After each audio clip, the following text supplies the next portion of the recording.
How many of you here have personally witnessed a total eclipse of the sun? To stand one day in the shadow of the moon is one of my humble goals in life. The closest I ever came was over 30 years ago. On February 26, 1979, a solar eclipse passed directly over the city of Portland. I bought my bus tickets and found a place to stay, but in the end, I couldn't get the time off work. Well, anyone who lives in Portland can tell you that the chances of catching the sun in February are pretty slim. And sure enough, the skies over the city that day were completely overcast. I wouldn't have seen a thing. That work I couldn't get out of was my first job out of college. A sales clerk at an old Radio Shack store in beautiful downtown Worcester, Massachusetts. On my very first day behind the counter, a delivery truck pulled up to the front of the store. They carried in a big carton, upon which was printed the legend, TRS-80. It was our floor sample of the world's first mass-market microcomputer. The TRS-80 Model 1 had a Z80 processor clocked at 1.7 MHz, 4,096 bytes of memory, and a 64-character black and white text display. The only storage was a cassette recorder. All this could be yours for the low, low price of $599. The store I was working in had seen better days. At one time, it had been near the center of a thriving commercial district. But like so many other New England cities, the advent of shopping malls had, by the early 70s, turned it into a ghost town. Worcester's solution to this problem was decisive, to say the least. The city's elders apparently decided that if they couldn't beat them, they would join them. And so, several square blocks at the heart of the city were bulldozed into oblivion, destroying dozens of family businesses, including the site of a pharmacy once operated by my great-grandfather. In their place was erected a vast 3-level shopping complex with cinemas and a food court. When the dust settled, only a few forlorn blocks of the old Worcester remained standing. My Radio Shack store was in one of those blocks. Then, to add insult to injury, Radio Shack opened a brand new location inside the shopping center, less than 500 feet from my store. So now patrons had a choice between a clean, well-lighted establishment with uniformed security and acres of convenient parking, or a shadowy hole in a seedy old office building next to an adult movie theater. Consequently, I had plenty of time to fool around with the new computer. I taught myself basic programming. Then I learned Z80 assembly. Both, of course, so that I could write games. I also created self-running animated demos, which ran all night in the store window for the edification of the winos who peed in our doorway. Strangely enough, the few customers we had didn't seem to be interested in our new computer, even after the 16K memory upgrade. In fact, most of the people who set off the buzzer on their way through the front door weren't there to buy anything at all. They were there to exploit a free promotion, which was the bane of Radio Shack employees for over 40 years, the Battery of the Month Club. The idea of this promotion was simple. Customers got a little red card upon which was printed a square for each month. 12 times a year, the lucky sales clerk got to punch out a square and give the customer one brand new AAA, AA, C, D, or 9-volt battery. Of course, customers weren't allowed to choose just any grade of battery. At the time of my employment, Radio Shack offered 3 different levels of battery excellence. First were the alkalines, powerful, long-lasting, and expensive, hanging behind the counter like prescription medication in gold-embossed blister packs. These were most certainly not available through the Battery of the Month Club. Next were the high-end lead batteries, sturdy, dependable batteries, moderately priced, and prominently displayed near the front of the store. These were also not available through the Battery of the Month Club. Finally, at the bottom of the barrel were the standard lead batteries. These were literally piled in barrels, cunningly located way at the back of the store, in a dark corner near the TV antennas. Remember TV antennas? Customers who came in looking for their free Battery of the Month had to walk the entire length of the premises, past the CB radios and stereo headphones and remote-controlled racing cars. Nothing would stop them. On the first day of every month, like clockwork, those customers came in waving their little red cards. I would look up from my programming and wave them to the back of the store.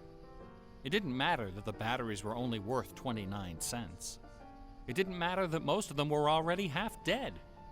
They came, they grabbed. And as far as I can remember, not one of them ever paid for a damned thing. I was such a crappy salesman. I was young and foolish. I thought my education in game design was happening at the keyboard. I almost missed the lesson coming through the front door.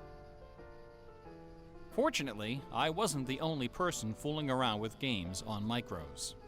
All over the country, people like me were experimenting.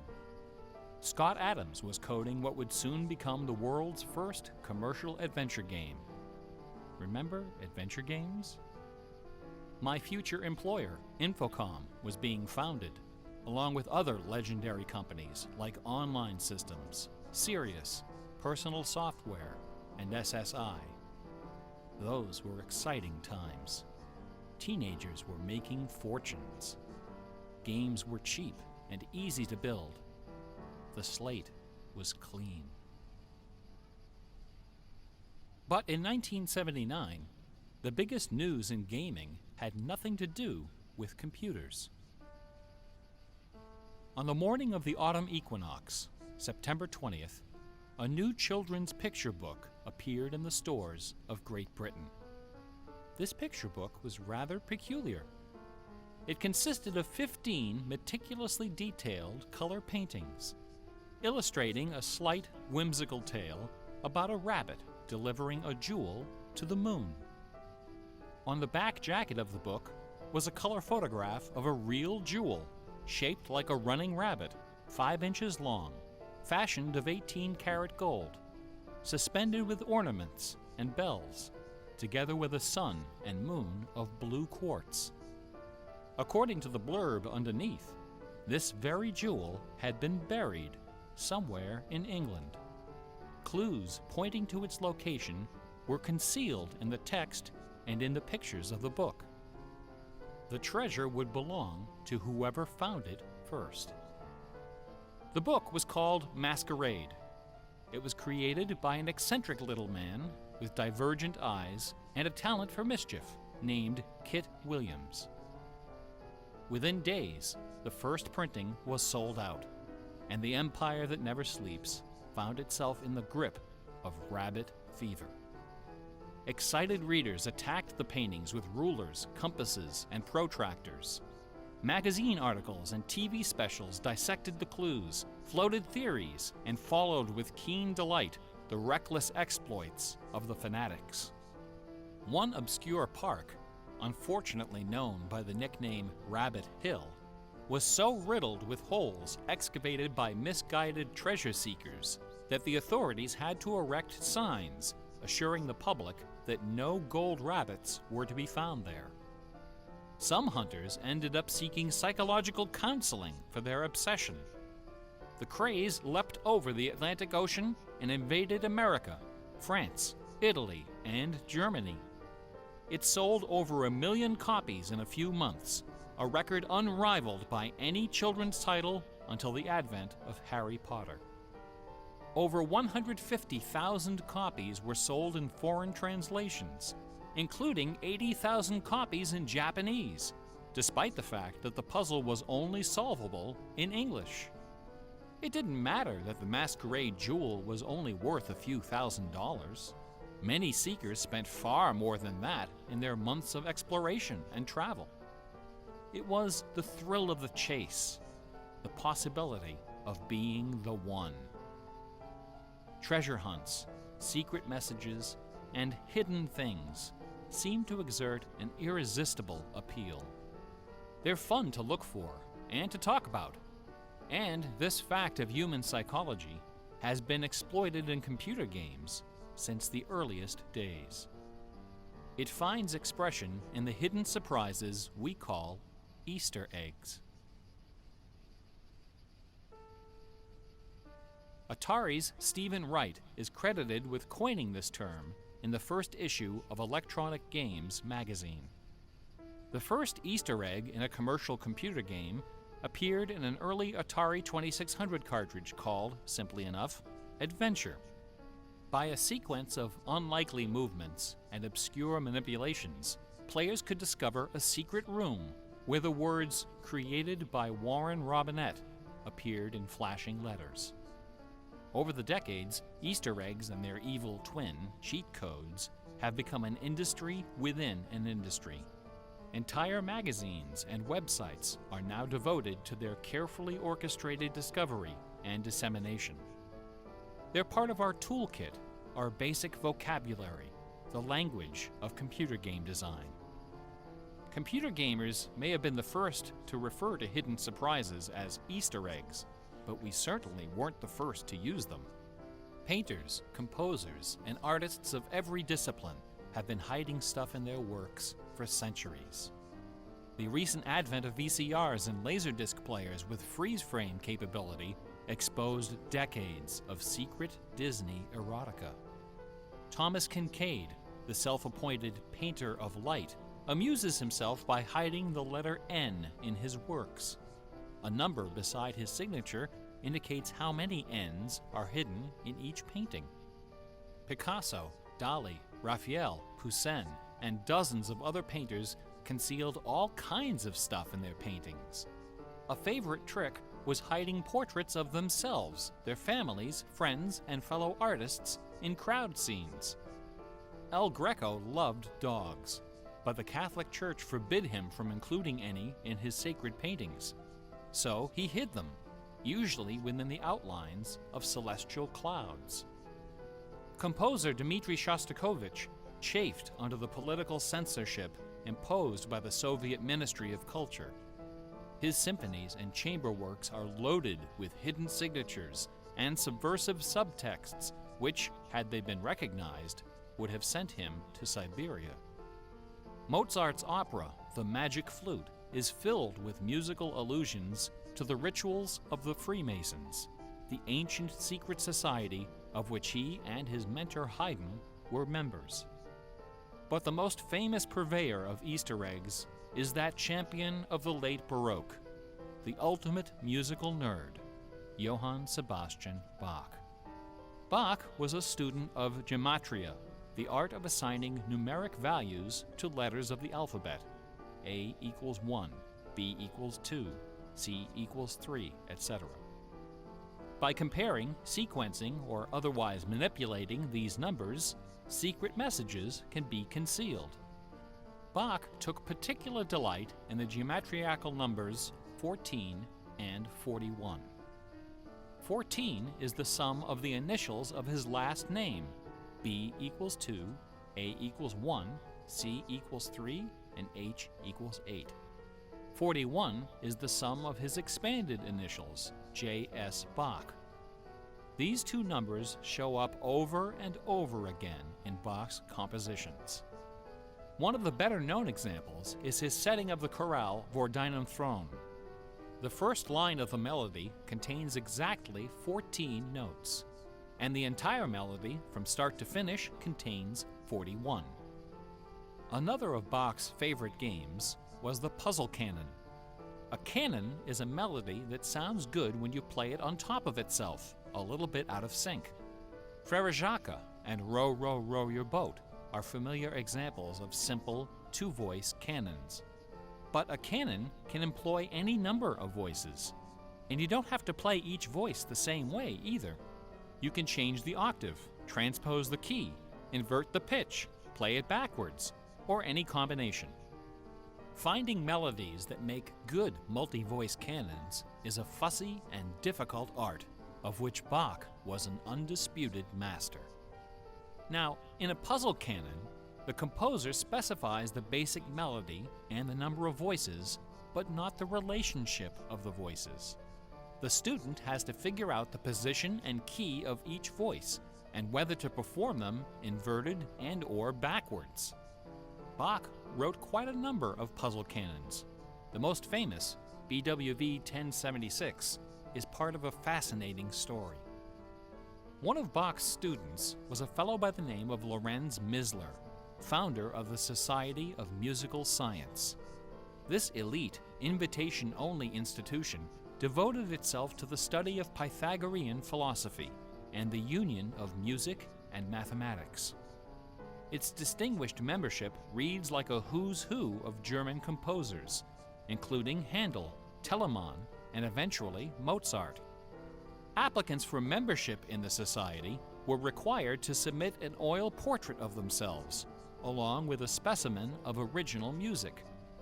With nerdly efficiency, Society member number 14 decided to combine these admission requirements into a single work. He sat for a portrait with Elias Hausmann, official artist at the court of Dresden. This portrait, which now hangs in the gallery of the town hall in Leipzig, is the only indisputably authentic image of Bach in existence.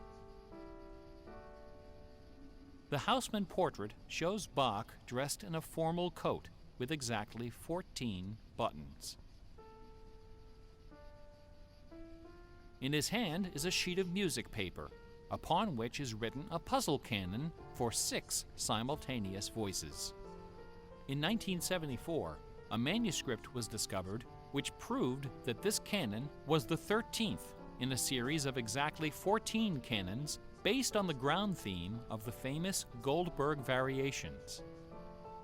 As if these musical gymnastics weren't enough, Bach liked to hide messages in his compositions by assigning notes to the letters. His initials, B-A-C-H, correspond to the pitch sequence B flat, A, C, and B natural in German letter notation. This theme makes its most memorable appearance in the last bars of his final composition, The Art of Fugue, published soon after his death in 1750. The word fugue comes from the Latin fuga, which means flight, as in running away. So the art of fugue is the art of flight, the art of taking a theme and running with it. Bach wrote hundreds of fugues, but none as sublime as this sequence of 14. In the last and most complicated fugue in the series, the first and second sections develop normally. This is followed by the B-A-C-H signature, and then suddenly, without any warning or structural justification, the fugue stops, dead in its tracks. One of the composer's 20 children, his son Carl Philipp Emanuel, claimed that Bach died moments after those last few notes were written. This story is probably apocryphal.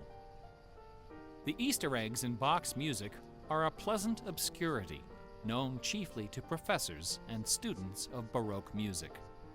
But in March of 2002, when this lecture was first delivered, those Easter eggs were the talk of the entire classical music industry. Sitting near the top of the classical music charts that month was a compact disc on the ECM label called Morimer. It was performed by the Hilliard Choral Ensemble, together with a talented but, until then, little-known violinist, Christoph Poppen. The music on Morimer is based on a geometrical analysis of Bach's Partita in D minor for solo violin. This analysis, by German professor Helga Thon, assigns numeric values to the duration of notes, the number of bars, and the German letter notation of the partita. In doing so, she claims to have discovered the complete text of several liturgical ceremonies encoded in the notes. The CD presented these hidden texts superimposed over the original music. The result was strangely melancholy, dark, haunting, and very, very popular. Quite a few music critics attacked this disc. They didn't buy Professor Thone's analysis, dismissing it as a combination of numerology and canny marketing. Their caution was not without basis. Numerology is a slippery slope down which many a fine mind has slid to its doom. Allow me to offer an amusing anecdote from my own experience. Back in the early 90s, before the internet took off, one of the more popular online bulletin board systems was a service called Prodigy. I bought an account on Prodigy so I could join a fraternal interest group and gossip with fellow members around the country. One day, a stranger appeared on our bulletin board. Right away, I knew we were in trouble. This fellow, whose name was Gary, began spouting all kinds of apocalyptic nonsense about worldwide conspiracies, secret societies, and devil worship. At first, we tried to be polite. We questioned his sources, corrected his histories, logically refuted his claims, and tried to behave in a civilized manner. But instead of soothing him, our attention only made him worse. His conspiratorial warnings became urgent, approaching hysteria. He began to threaten people who disagreed with him. To coin a phrase, Gary went all uppercase. But his most urgent warnings weren't about the gays, the Jews, the Rockefellers, or the Illuminati. According to Gary, the greatest enemy of mankind was Santa Claus. Gary claimed to possess a secret numerical formula that proved beyond a shadow of a doubt that Santa Claus was an avatar of the Antichrist. Intrigued, we pressed Gary to reveal his formula. In doing so, we walked right into his trap. We should have known he had a book to sell. I fell for it. I sent him the $15. Less than a week later, the book arrived. Above an ominous photograph of the Washington Monument was emblazoned the title, 666, The Final Warning.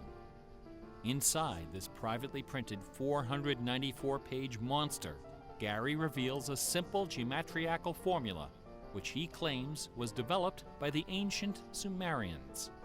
This formula assigns successive products of 6 to each letter of the alphabet.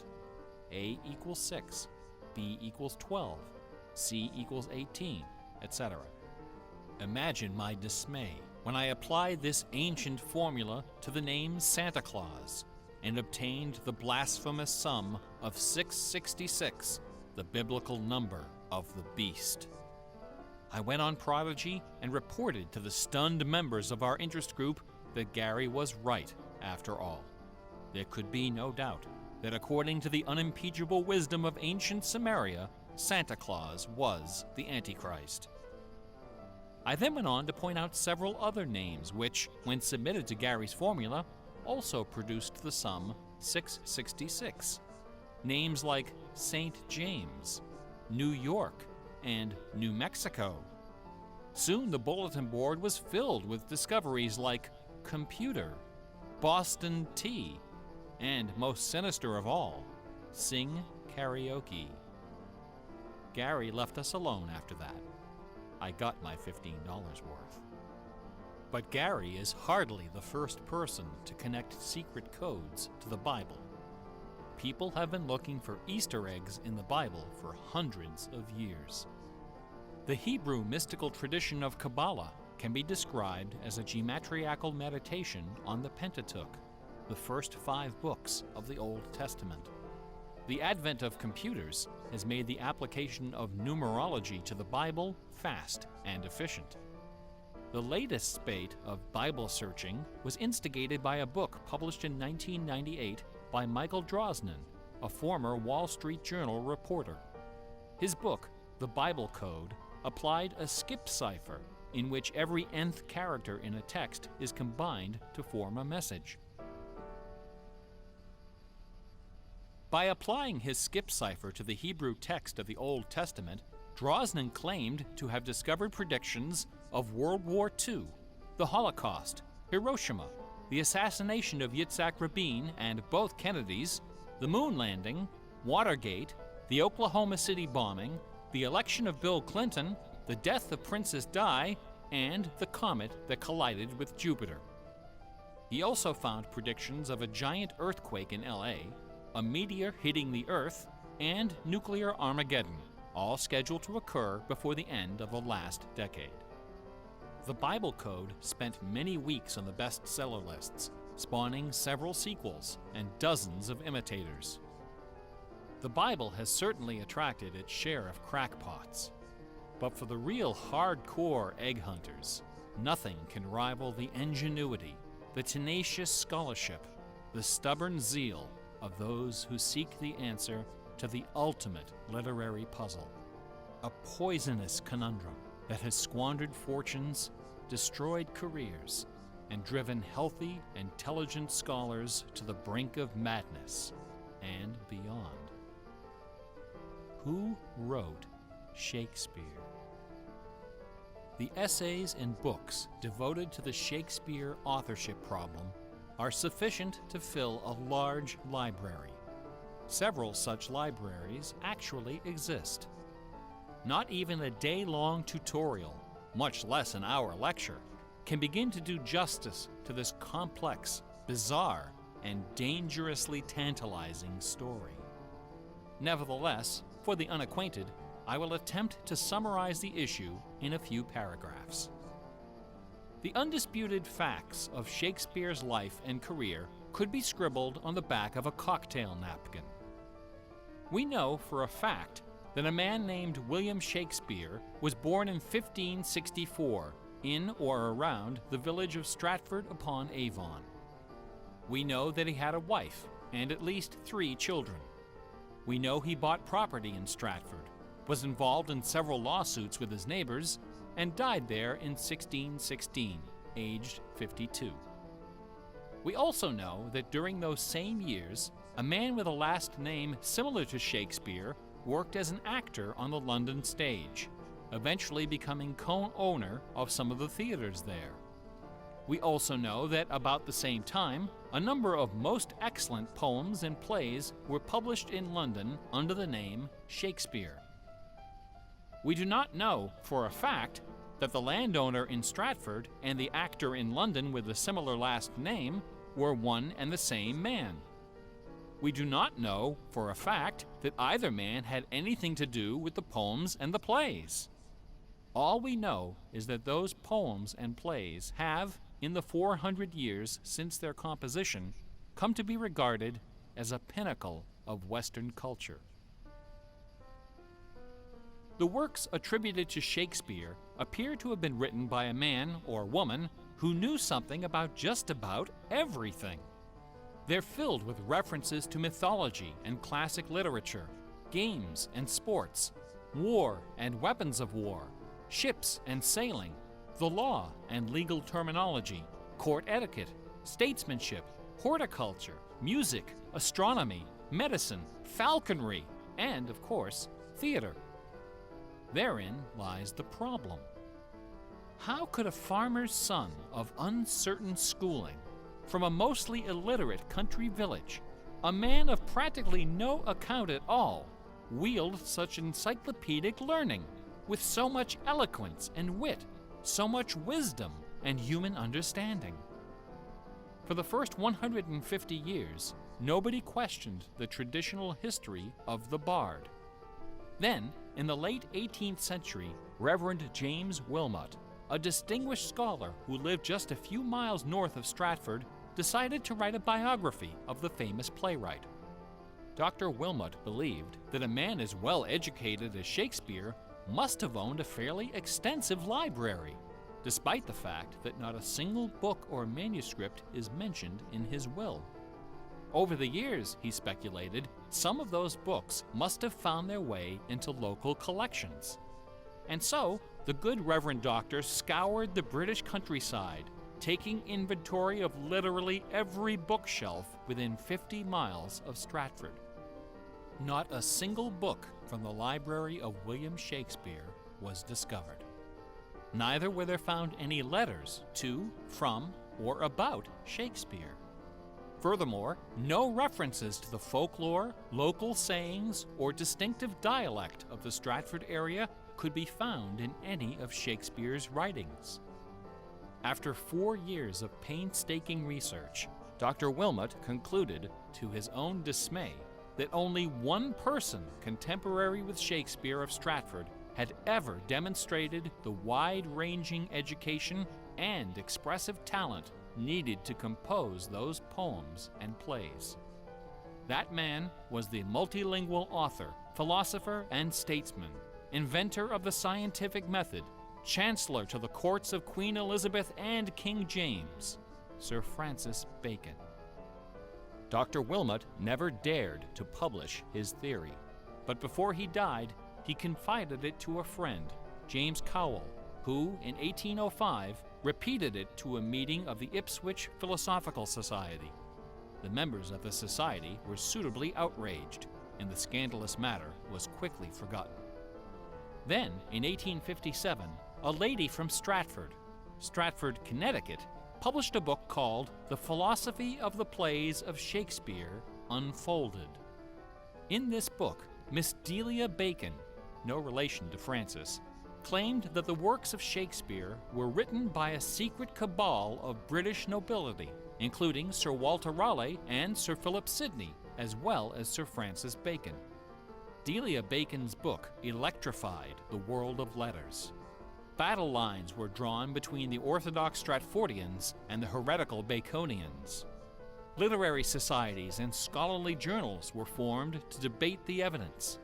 Hundreds of pamphlets, newspaper articles, and essays were published defending each side and ridiculing the opposition with that self-aggrandizing viciousness peculiar to tenured academics. Armed with her explosive book, Delia Bacon journeyed to Stratford-upon-Avon and, unbelievably, obtained official permission to open Shakespeare's grave. However, when the moment came to actually lift the stone, Delia's self-doubt precipitated a catastrophic nervous breakdown. She later died penniless in a madhouse. Around 1888, things began to get a bit out of hand. U.S. Congressman Ignatius Donnelly of Minnesota became interested in the Shakespeare controversy. One day, browsing through his facsimile copy of the First Folio of 1623, he noted that the word bacon appeared on page 53 of the Histories and also on page 53 of the Comedies. He also noted that Sir Francis Bacon had written extensively on the subject of cryptography. Donnelly began counting line and page numbers, adding and subtracting letters, drawing lines over sentences, circling words, and crossing them out. The result was a complex and virtually incomprehensible algorithm, which he claimed was invented by Bacon to hide secret messages inside the First Folio. The greatest Easter egg hunt in the history of Western civilization had begun. Here are just a couple of the sillier highlights. A doctor named Orville Owen of Detroit constructed a bizarre research tool he called the Wheel of Fortune. This wheel consisted of 2 giant wooden spools wrapped with a strip of canvas 2 feet wide and 1,000 feet long. Onto this canvas, he glued the separate pages of the complete works of Bacon, Shakespeare, Marlowe, Greene, Peele, and Spenser, together with Burton's Anatomy of Melancholy. By cranking the spools back and forth, Dr. Owen could quickly zip across the pages in search of clues and cross-references. Employing a large team of secretaries and stenographers, Owen claimed to have uncovered a complete alternative history of Elizabethan England, as well as several entirely new Shakespeare plays and sonnets. Listen to this hidden verse, supposedly penned by the mighty bard himself, which inspired Dr. Owen to build his Wheel of Fortune.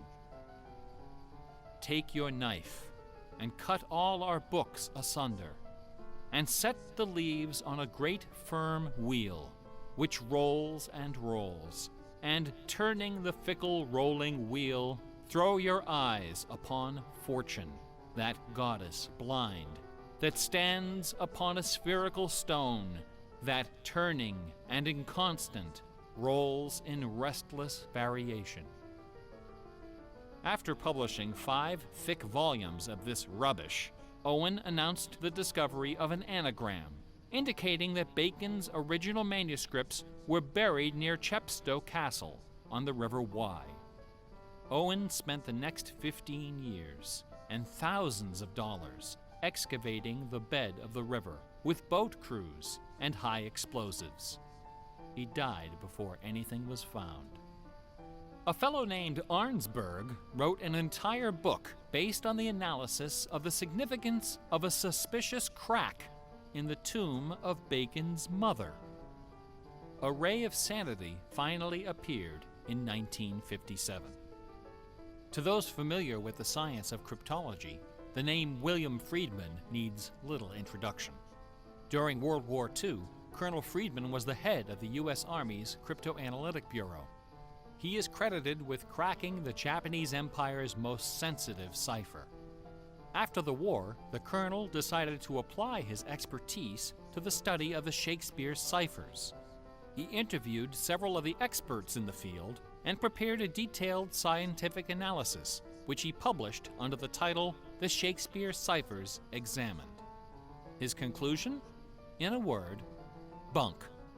According to the standards of cryptologic science, not one of the hidden messages purportedly discovered in Shakespeare's works was plausible. The rules used to extract these messages from the texts were non-rigorous, wildly subjective, and unrepeatable by anyone except the original decipherer. The people involved were not being dishonest. They were channeling their preconceptions. They were trapped in a labyrinth of delusion, mining order from chaos. Anglers in a lake of darkness. Lear, Act 3, Scene 6. You would think that Friedman's cold and ruthless exposure would be enough to silence the heretics once and for all. Not a chance. The books and TV specials and websites and conferences and doctoral dissertations keep right on coming. I should point out that the Shakespeare authorship issue is not only the preoccupation of cranks and weirdos. A substantial number of respected authors and Shakespeareans have expressed serious doubts about the traditional origin of the plays. The list includes Nathaniel Hawthorne, Ralph Waldo Emerson, Walt Whitman, Henry James, Sam Clemens, Sigmund Freud, Orson Welles, and Sir John Gielgud. Living skeptics include the artistic director of the New Globe Theatre, Mark Rylance, Michael York, Derek Jacobi, Kenneth Branagh, and even that most revered and scholarly of contemporary Shakespearean actors, Keanu Reeves. The current leading candidate for the authorship is Edward de Vere, the 17th Earl of Oxford, a theory first proposed in 1920 by an English schoolmaster with the unfortunate name J. Thomas Looney. What is it about Bach, the Bible, and the works of Shakespeare that inspires this intense scrutiny? Nobody's looking for acrostics in Chaucer or Keats. There are no hit CDs of the secret chorales of Wagner or Beethoven. For the answer, we need to recognize the unique roles which the Bible and Shakespeare have played in the development of Western culture. No other single work of literature has influenced modern English more than the translation of the Holy Bible published in 1611 under the auspices of King James I. The King James Bible exemplifies the meaning of the word classic. It has been called the noblest monument of English prose, the very greatest achievement of the English language. It has served as an inspiration for generations of poets, dramatists, musicians, politicians, and orators. Countless people have learned to read by repeating the phrases in this, the only book their family possessed. Our constitutions and our laws have been profoundly shaped by its cadences and imagery. But even the glory of the King James Bible, compiled by a committee of 46 editors over the course of a decade, pales before the dazzling legacy of the Swan of Avon. The lowest estimate of Shakespeare's working vocabulary is 15,000 words, more than 3 times that of the King James Bible, and twice the size of his nearest competitor, John Milton. His poems and plays were written without the aid of a dictionary or a thesaurus. They didn't exist yet. It was all in his head. When Shakespeare had a thought for which Elizabethan English had no word, he invented one.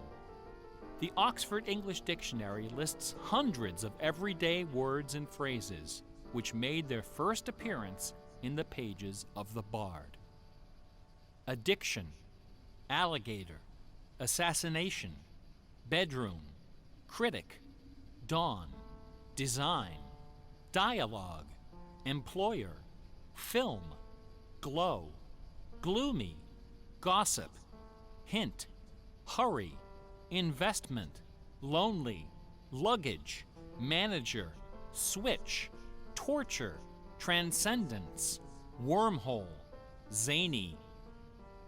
Hamlet alone contains nearly 40 of these neologisms. Who today would have this audacity, this giddy exuberance of invention? Only one other English author even approaches Shakespeare's facility for coining new words: Sir Francis Bacon. In the modern era, the record holder is Charles Dodgson, better known as Lewis Carroll, who, interestingly, also happens to be the second most quoted author in English, after Shakespeare. Everyone has been profoundly molded by the influences of the King James Bible and Shakespeare.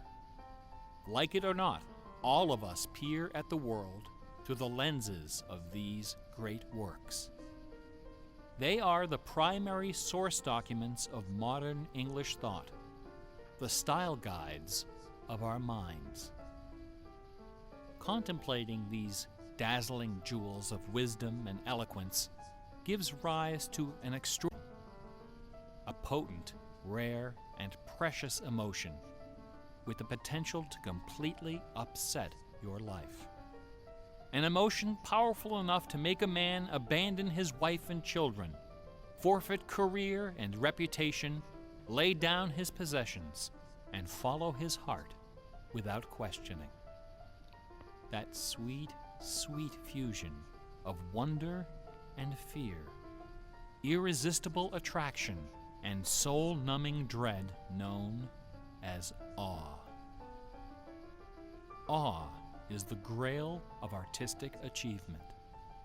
No other human emotion possesses such raw, transformative power, and none is more difficult to evoke.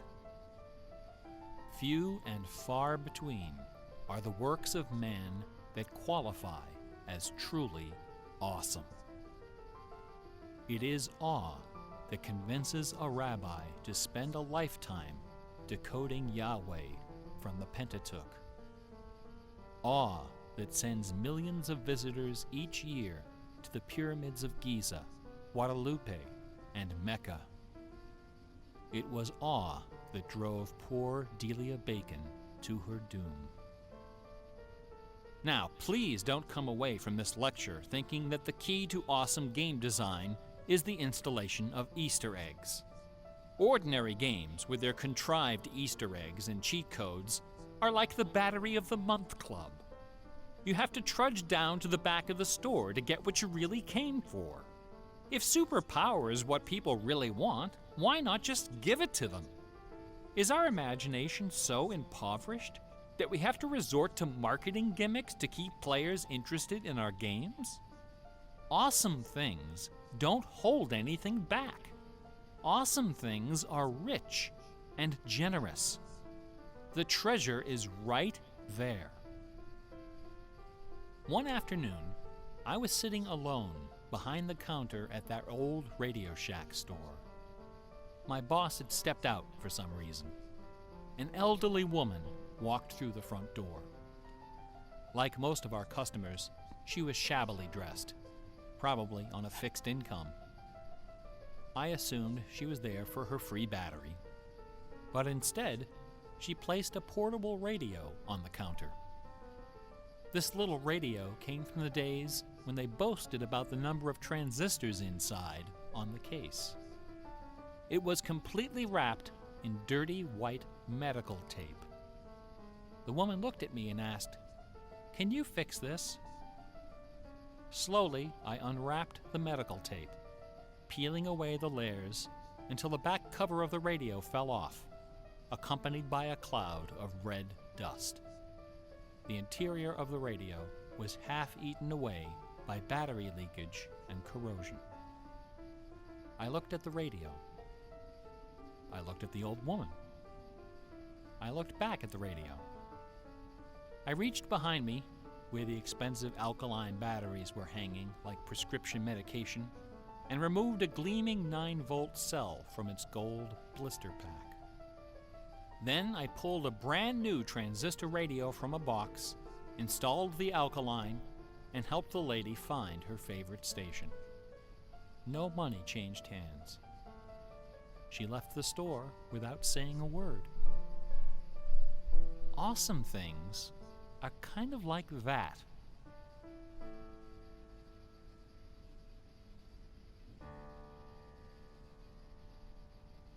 Bach offered his students very specific insight into the source of awe. In addition to BACH, 2 other sets of initials are also associated with Bach's music.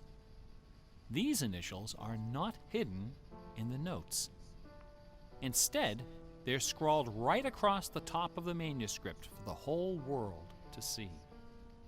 The initials are SDG and JJ. SDG stands for the Latin phrase Sole Deo Gloria, to the glory of God alone. JJ stands for Jesu Juva, help me, Jesus. Bach wrote all of his great masterpieces sub specie aeternitatis, under the aspect of eternity. He did not compose only to please his sponsors or to win the approval of an audience. His work was his worship. Bach once wrote, "Music should have no other end and aim than the glory of God and the recreation of the soul. Where this is not kept in mind, there is no true music, but only an infernal clamor and ranting." The name of the power that moves you is not important. What is important is that you are moved. Awe is the foundation of religion. No other motivation can free you from the limits of personal achievement. Nothing else can teach you the art of flight. Computer games are barely 40 years old. Only a few words in our basic vocabulary have been established. A whole dictionary is waiting to be coined. The slate is clean. Someday soon, perhaps even in our lifetime, a game design will appear that will flash across our culture like lightning. It will be easy to recognize. It will be generous, giddy with exuberant inventiveness. Scholars will pick it apart for decades, perhaps centuries. It will be something wonderful, something terrifying, something awful. A few years ago, I was invited to speak at a conference in London. My wife joined me, and we took a day off for some sightseeing. We decided to visit England's second biggest tourist attraction, Stratford-upon-Avon. It was cold and rainy when our train arrived. Luckily, most of the attractions are just a short walk from the station. We visited Shakespeare's birthplace, a charming old house along the main street, which attracts millions of pilgrims every year, despite the complete lack of any evidence that Shakespeare was born there or even lived anywhere near it. We went past the school where Shakespeare learned to read and write, although no documents exist to prove his attendance. We visited Anne Hathaway's cottage, the rustic country farm where his wife spent her childhood, although no record shows anyone by that name ever having lived there. Finally, we came to the one location undeniably associated with Shakespeare, Trinity Parish Church, on the banks of the River Avon, where a man by that name is buried. This beautiful church is approached by a long walkway between rows of ancient gravestones, shaded by tall trees. The entrance door is surprisingly tiny. No cameras are allowed inside. The interior is dark and quiet. Despite the presence of busloads of tourists, the atmosphere is hushed and respectful. A few people are seated in the pews, deep in prayer. An aisle leads up the center of the church. The left side of the altar is brightly illuminated. On the wall above is a famous bust of the bard, quill in hand, gazing serenely at the crowd of pilgrims. On the floor beneath, surrounded by bouquets of flowers, at the very spot where Delia Bacon lost her mind, the gravestone of William Shakespeare bears this dire warning. Good friend, for Jesus' sake, forbear to dig the dust enclosed here. Blessed be the man who spares these stones, and cursed be he that moves my bones. Every year, 3 million pilgrims arrive from every nation on earth to approach this stone and consider the likeness of a man whose body of work can only be described as awesome. By contrast, the right side of the altar is dark and featureless. Nobody of any consequence is buried there. The only point of interest is a wooden case of simple design, carved of dark oak. Inside the case, sealed beneath a thick sheet of glass, lies a large, open book. A plaque on the case identifies this book as a first edition of the King James Bible, published in 1611, when Shakespeare was 46. Not many pilgrims visit this side of the altar. Most of those that do simply glance at the book, read the plaque, and move along. A few, more observant, note that the Bible happens to be opened to a page in the Old Testament, the book of Psalms, chapter 46. No explanation is given for this particular choice of pages. For the initiated, none is necessary. If you are of inquisitive bent, if you are intrigued by English history and literature, if you value your peace of mind, cover your ears now. In the year 1900, a scholar noticed something about the King James translation of Psalm 46. Something terrifying, something wonderful. The 46th word from the beginning of Psalm 46 is shake. The 46th word from the end is spear. There are only two possibilities here.